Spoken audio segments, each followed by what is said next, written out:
Mites toi Matin näitä sotamuistoja, niin vieläkö muistuu näitä pioneeriaikaisia sotamuistoja? Joo, ei mitään muuta kuin se perääntymisvaihe jäi silloin kaikkein eniten mieleen. Ja tämäkin jonkun verran jäi mieleen tämä miinojen purkaus, kun se oli kaatuneita suomalaisia. Jaha, Se oli venäläisten miinakenttä.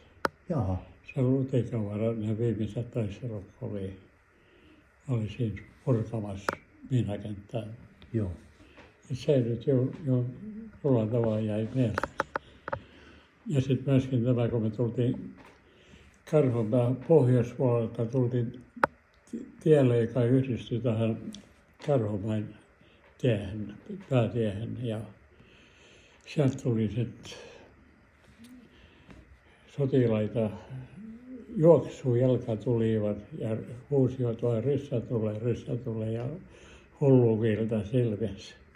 Ja vaahtosuusta. Se oli surkean näköistä. Jaha, Se jäi mieleen, on edelleenkin mielessä.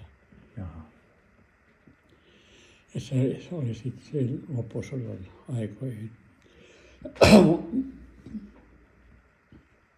Mutta sen jälkeen oli nämä, missä mäkin olin miinoja purkamassa ja Lutikavaara. Ja se oli sitten vuonna 1944. 44, joo. Ja, Kesällä. ja Matti on nyt sitten 101-vuotias. Niin, Niin.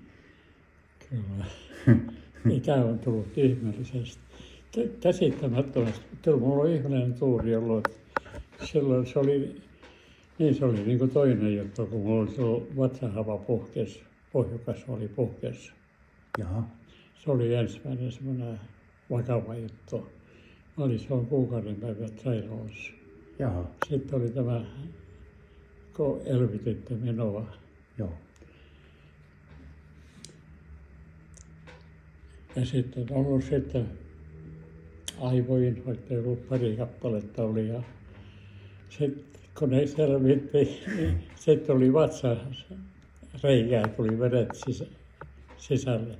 Kyllä. Siinäkin oli ihmeellinen tuuri, että oli täällä lähellä. Ja pääsin, että siellä mä olen 2 kertaa menettänyt tajuntani tuolla sairaalassa, kun on viety sinne. Joo, Tai olen mennyt sinne. joo, Joko itse, mutta kyllä yleensä on viety.